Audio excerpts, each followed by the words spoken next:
Very own headlights. My girl, Little Kim, working it out at number 10.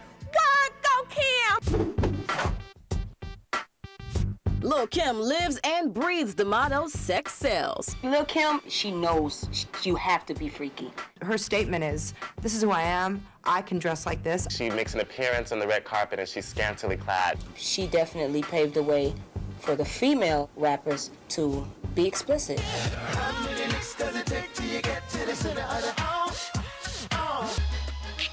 Her lyrics are scandalous. I can make a Sprite bottle disappear in my mouth. I feel you on that, Lil' Kim. That's hot. Lil' Kim's been more over the top in the later years. I think that's what comes with age, and she has to try harder now. I'm the old lady in the club. I gotta look at my boobs. She's definitely become the poster child for plastic surgery, and I don't think it's the poster child for good plastic surgery. Michael Jackson and Joan Rivers, they probably just sat her down for an intervention. Slow down, girl. If Lil' Kim turned white, then we really in trouble.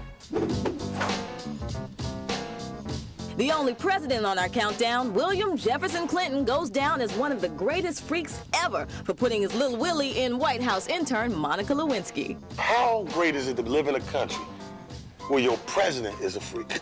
Bill Clinton is both the smartest freak in the history of the world and the dumbest freak in the history of the world. He said that he did not have sex with that woman, and ultimately he had to face the Congress, which impeached him. But he didn't lose his office. Bill Clinton, yeah, Hillary. Hillary wasn't really popping then. She popping now. He's a freak, and she has to control him. I don't see her as matching him on his freak level. I don't know how she could. According to the investigative Star report, Bill Clinton upped his freak factor by using a cigar during sex acts and even leaving Monica with a protein-drenched dress. Clinton was allegedly freaky. I like to see hardcore evidence. Hey, yeah, I like it like that. Oh, you gotta stay in there. What is that exactly? What's that? What's this? You know what that is. But what's so interesting is that he did all of this, and black folks still love him. I mean, black folks still line up on 125th Street to say, hey, he works in this office building. I love this country. Bill Clinton for president again. Thank you very much. Like an accident that's always happening, Bobby Brown is the king of extreme between his legal troubles and oddball marriage to Whitney Houston. Bobby Brown is a freak with problems. Bobby Brown went from legitimate sex symbol R&B artist to this sideshow. Don't lose your mind, ladies. Don't lose your mind when you see a sexy body now. Whatever Bobby Brown does has been his prerogative. After the drugs came into the picture, you're with prostitutes all the time, you're getting arrested all the time, you're beating up your wife. Drugs are not good for you, man. Bobby Brown's just like, I don't care what you think. You'd think he'd want to keep his mess under wraps, but just like an extreme celebrity, he put it all out on Front Street with his reality TV series, Being Bobby Brown. We always knew he was a little freaky, but when we saw the personal side of him... Whitney! Whitney, come back here! I don't know how you can actually sing a song all the way through with your jaw like that. My prerogative.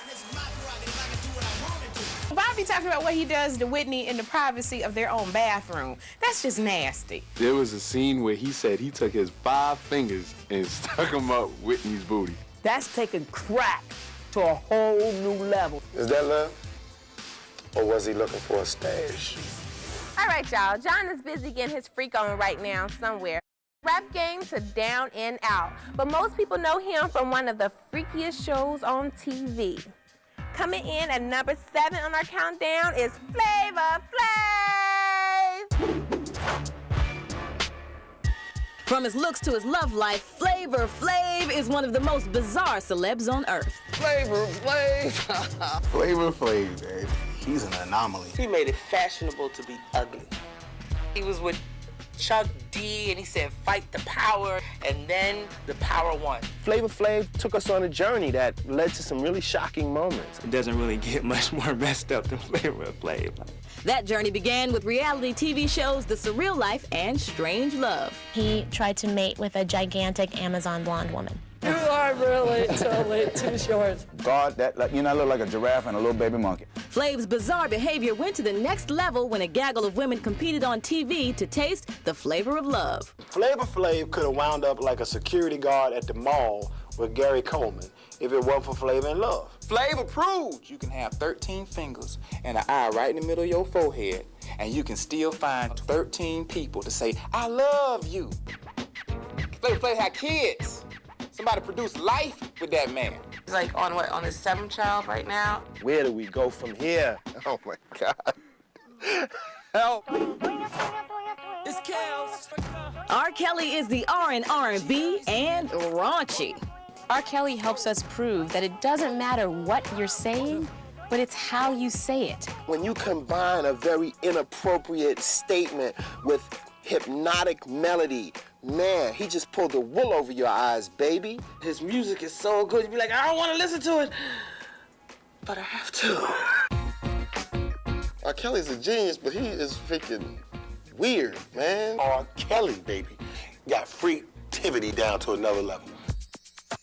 R. Kelly writes about the basic parts of sex, you know?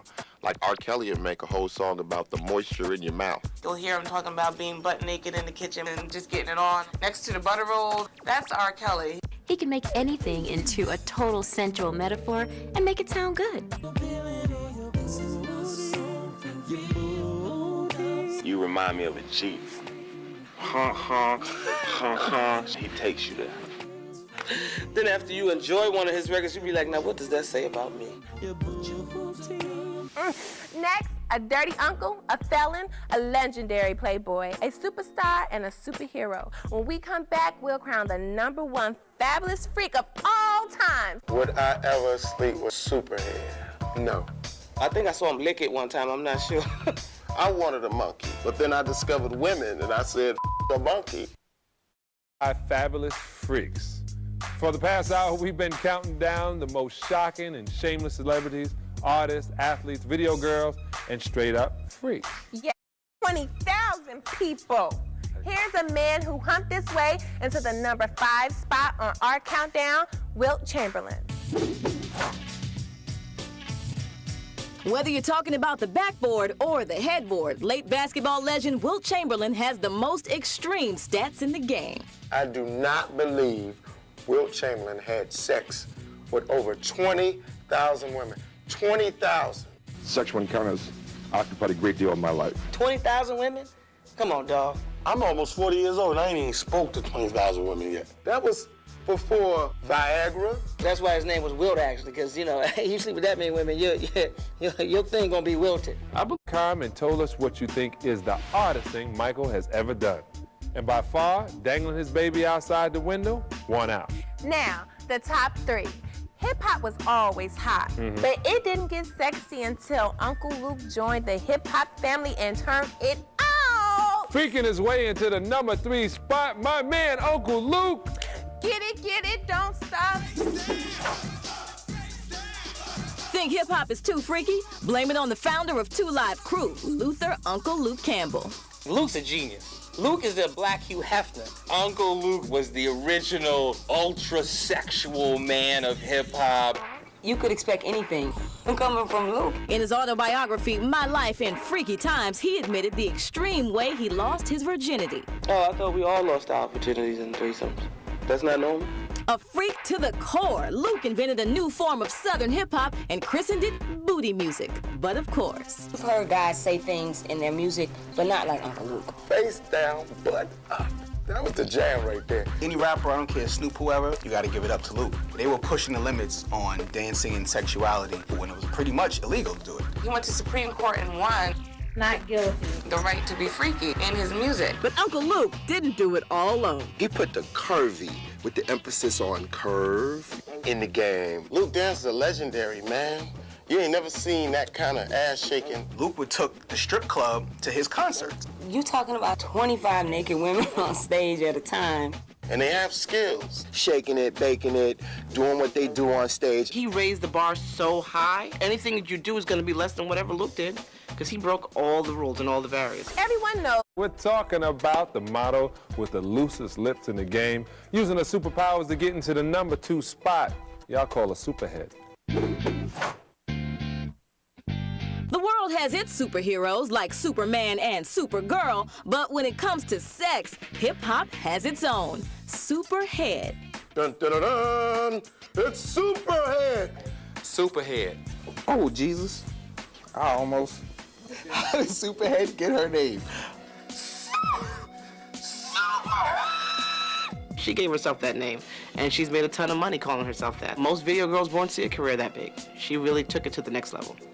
In her 2005 best-selling memoir, Confessions of a Video Vixen, Superhead kissed and told on the biggest names in entertainment. Hip-hop has this whole, like, no snitching code. That was the ultimate betrayal. She gave so much detail to stuff that you never thought you'd hear. From Shaq, from Jay-Z, to Vin Diesel, to Ray J. It was like, you know, the modern hip-hop panoply spectrum. She done did it. No one came out against it. So when everyone was kind of quiet, it was like, oh my God, this is all true. What did you do? You laid on your back for 100 rich, powerful men, and you got nothing out of it. Superhead at least put a book out that I could convince my son to read, and he read it from cover to cover, everything. I think I saw him lick it one time, I'm not sure. You better believe it. There's someone that's more super than Superhead. When has a celebrity gone too far? Is it going to jail for a felony? Blowing? Fabulous. In our #1 spot, it's Rick James. If you don't know what Rick James really is, just look to the title of his biggest hit. Super.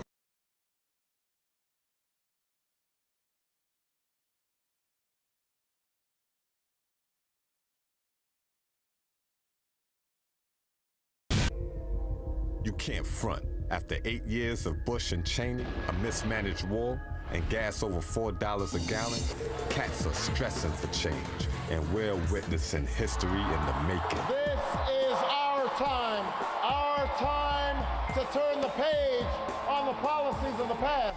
All this got me to thinking, in such a historic time, with the possibility of having a black president, millions of American citizens are being left out of the democratic process. Who? Ex-felons who have paid their dues to society. Cats like Tywone Daniels. We really want people to know that this is a sensitive issue that's real close to heart. Glenn Martin. You got the presidential election going on right now. Everyone wants to be involved in that. Andres Ildaraga. When they deny your right to vote, you're treated as a second-class citizen. And me, Samson Styles. Yeah, I did my time. I gave the state of New York 7 years of my life to right the wrongs of slinging drugs and packing those guns. But look at me now. Man, you can't even catch me jaywalking. And these cats talking about I can't vote. So I went on a mission to see what's behind the laws that keep me and close to 2 million African Americans disenfranchised.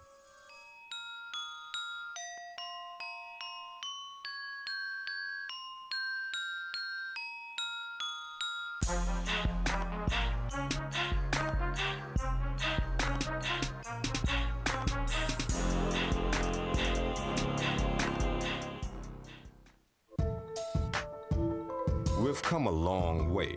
Don't get it twisted. There was a time when a person of color or a woman couldn't even cast a ballot, and people lost their lives in a struggle for their voices to be heard. But what about the people like me, who threw their right to vote away once they got convicted of a felony? This issue is about democracy and not about politics. It's about fundamental fairness. It's about second chances. Erica Wood runs the Democracy Program at the Brennan Center for Justice.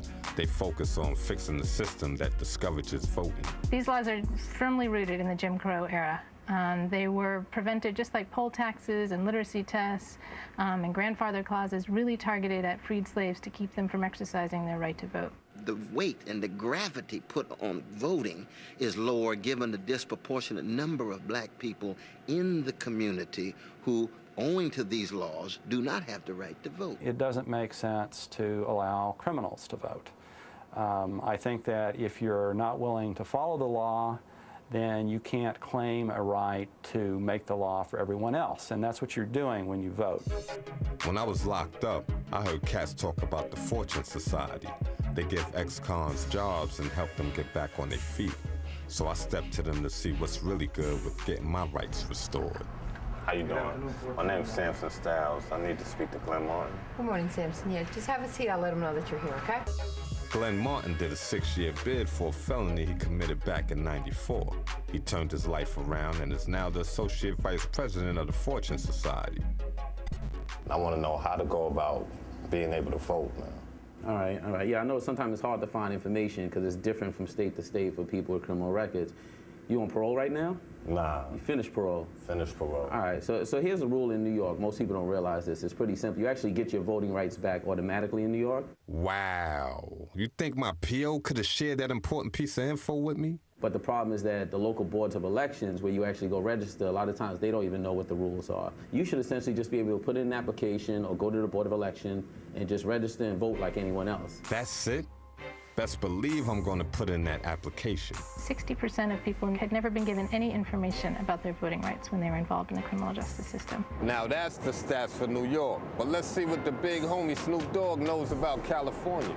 In the state of California, your voting rights are automatically restored once you complete a parole.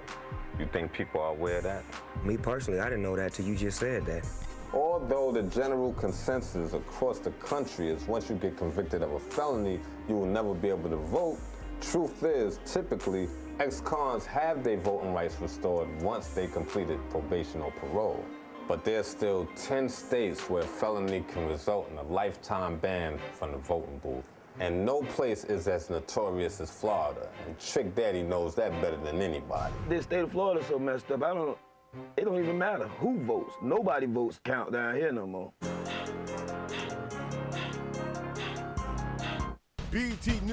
From New York to Florida, the Sunshine State, which many say isn't so sunny for voters of color. Time for legislators to promote automatic paperwork-free registration right for Florida citizens with criminal backgrounds. What time is it? And when it comes to ex-felons, Florida keeps a dark cloud over them that constantly seems to rain. Florida's only one of 3 states that continue this process where you're never forgiven. And when it comes to the hood, many say that Florida plays dirty ball. Remember the suspect recount in 2000 that many say handed the election to Bush? They never counted our votes in Florida. They don't count our votes. It's always something. That's why I had to make my first stop in Florida, the hood. It's where all the grinding go at, all the gun busting, all the everything, you know what I mean? Taiwan Daniels is from a rough part of Fort Lauderdale. He caught a felony and has done a lot to turn his life around. Despite his wrongdoings, Taiwan has made a transition. He has a full-time job, full custody of his daughter, and is doing his thing. Look at where he came from and where he's at now. If we make a mistake, we're not able to vote. We're not able to get certain professional business licenses to be able to make a smooth transition back into society. Taiwan is working with the American Civil Liberties Union to get its rights restored. To learn more about the effects of these laws, I caught up with Muslima Lewis. She's the director of the Racial Justice Project at the ACLU. How big is this problem?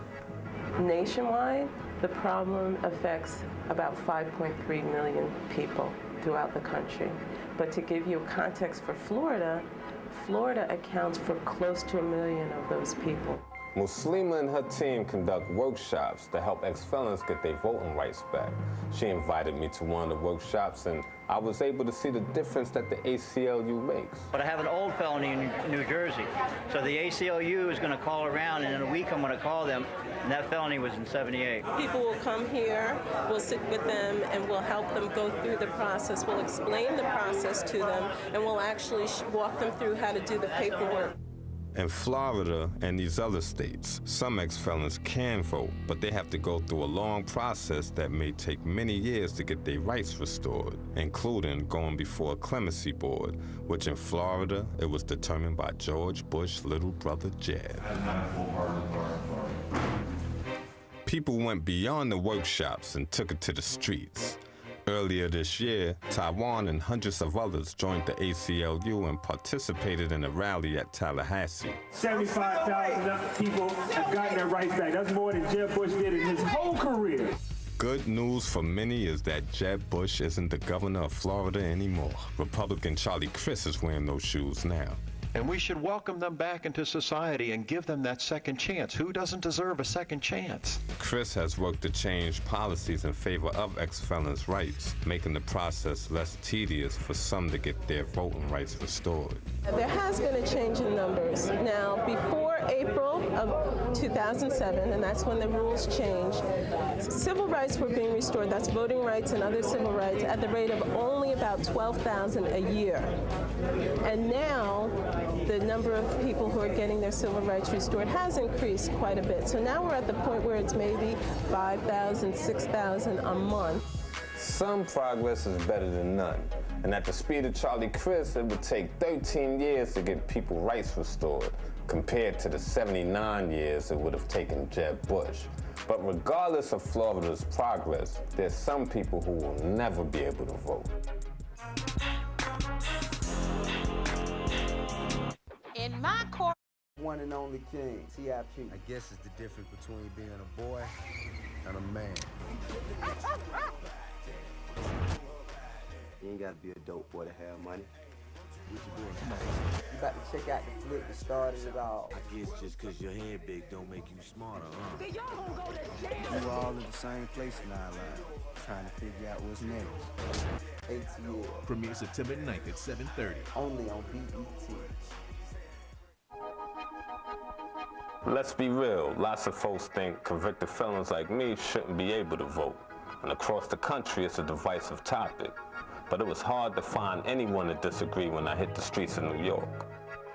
People that's been incarcerated before should have the right to vote? yeah, I don't see why not. The time it came out, because there's still our people. I think all citizens are, should have the right to vote. So we had to go to D.C. and find Roger Clegg. If you're not willing to follow the law, then you can't claim a right to make the law for everyone else. Clegg is a Republican who served under Reagan and the first Bush administration at a time when the penalties for nonviolent drug crimes became the toughest ever. The point is that somebody who has committed serious crimes has, at least temporarily, I think, forfeited the right to be involved in making the laws for the rest of us. Now, I think all of us would agree that as individuals, persons who commit crimes and are justly convicted, they ought, in fact, to be punished. But the punishment in and of itself is enough. And that's Cornel West, who's a professor at the prestigious Princeton University, renowned author and cultural critic. And the Constitution actually says explicitly, in the 14th Amendment, recognizes explicitly that people who've committed serious crimes can be denied the right to vote. I thought this was the U.S. of A., the country that led the way for democracy. But with ideas like that, we seem to be lagging behind, because Ireland, Spain, Netherlands are among 18 European countries that have no ban on voting. And there's only 2 states in America that get down like that. Vermont and Maine think that it's okay with allowing prisoners, actually in prison to vote, then, that's up to them. Maine and Vermont are not chocolate states. They're very much vanilla states, and that's fine. We have nothing against white brothers and sisters, but it's interesting that it's not Michigan, Florida, California, Illinois, places where, in fact, Texas, places where you have a significant amount, a heavy population of black people who either have been incarcerated or are incarcerated. Vermont and Maine, in prison you can vote. And the reason for that is, basically, in terms of what my argument, that you're still a citizen. That last cat was Mikhail. He was convicted of murder and served 25 years in prison and has lifetime parole. I spoke to some people who feel cats like Mikhail should never have their rights restored because their victims will never have a second chance. A lot of times, murder conviction is an act of passion. Not to say it's right or wrong, but does that mean that that person is penalized for the rest of their life? This is Mikhail's wife, Wanda Bestival. She is the director of the Prison Project for the NAACP and is the co-founder of Citizens Against Recidivism. After spending a large portion of my marriage life with my husband, who did 25 years inside New York State Prison, I found it necessary for the community to get involved with helping people return. I don't dispute that it's important to restore that right to vote in appropriate cases, but not every case is going to be appropriate. You're denying me my citizenship. You're not a citizen if you're not voting. I'm a citizen. I should be able to vote. To being able to survive that environment, to obtain 2 masters in that environment, to come out and have a job as a data analyst. They release you with no curfew and no restrictions on travel. Now you can't vote. You don't automatically get redeemed just because you walk out of prison. Participating in the electoral political process has its virtues in and of itself for those who have been excluded because they feel included. That's a positive thing. The people whose votes are going to be diluted the most if criminals are allowed to vote are going to be law-abiding people in high-crime areas. And those people are disproportionately African Americans and people of color. Oh, I see. He's trying to say that letting us vote will hurt black people. If we don't provide services for them to help them have a successful return to the community, who do you think will be the next victim? You see, it's not about being tough on crime, it's about being smart. We've got to have some faith in them in the same way they must take responsibility for their own actions. Half the people who are released from prison are reincarcerated within 3 years. So I don't think it makes sense to say that, oh, well, okay, they've done their time and therefore we're going to, forget about the fact that, that they've committed a crime. Most people who are sentenced to 25 years to life, the majority of them are recidivate at a much lower rate. I want to participate. I want to be a full member despite the one incident that occurred in my life. That one incident does not characterize my existence. And it looks like some of the big dogs are understanding to this pain because on July 21st, New York's first black governor, David Paterson, signed a bill which will restore discretion to the Board of Parole to discharge certain persons, which can lead to people getting their voting rights restored who might have had lifetime parole.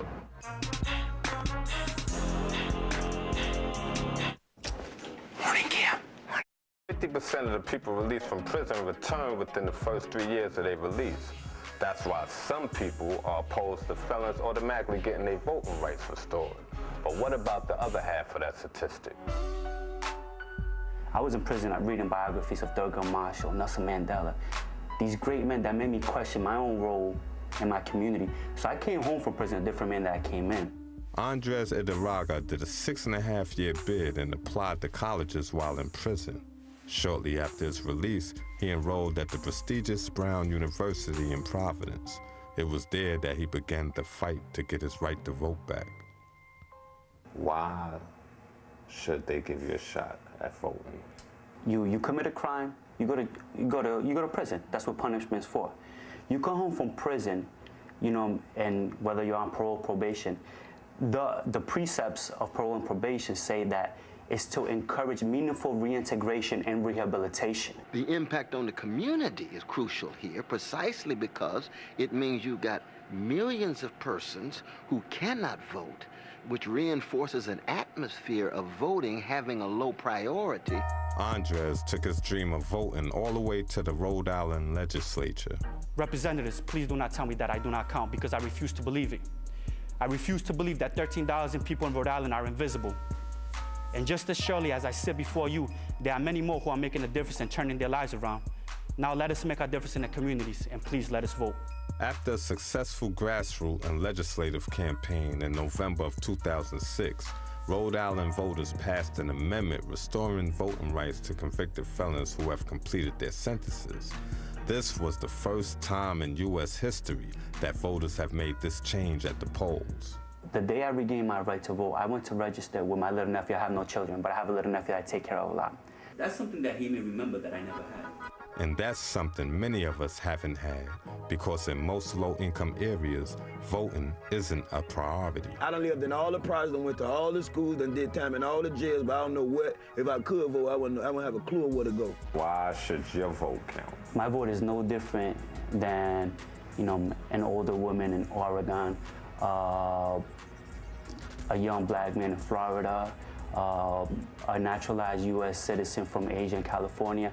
Every vote counts. And when you put a priority on being a full-fledged citizen, which includes the right to vote, the community itself is more likely to be politically active. What have you learned about yourself going through this process of getting your voting rights restored?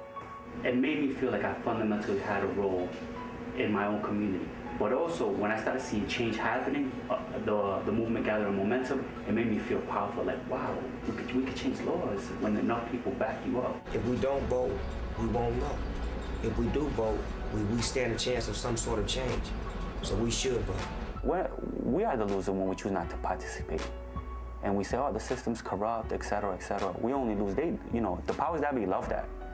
Keep that mentality, because we don't even have to listen to you when you come knocking at our door. Andres has since completed his degree and will be starting at Yale Law School this fall. Wow, from a prison cell to studying law at Yale. But let's not forget about Tywan Daniels. With recent changes in Florida, it looks like his rights should automatically be restored. He has already written to the governor and submitted a formal application. Unfortunately, the folks in Tallahassee are still reviewing applications from 2006. Glenn Martin and the Fortune Society will be launching a voter education and registration campaign to engage folks and help them understand their role in the political process. And as for me, Samson Styles, man, I'm doing my thing, man. I'm writing a book and giving you journalism from the official street cat perspective. But most importantly, I'm now a registered voter. Best believe I'm gonna have a say in selecting our next president. I'm out.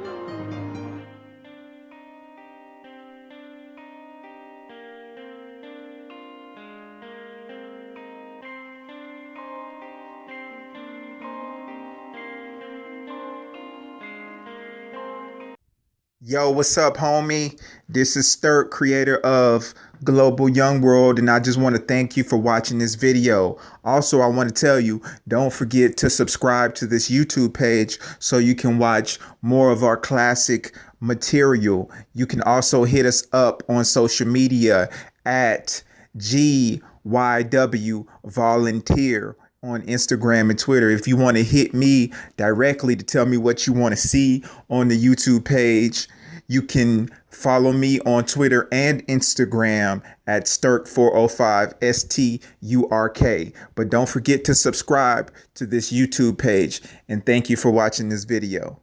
Talk to you later.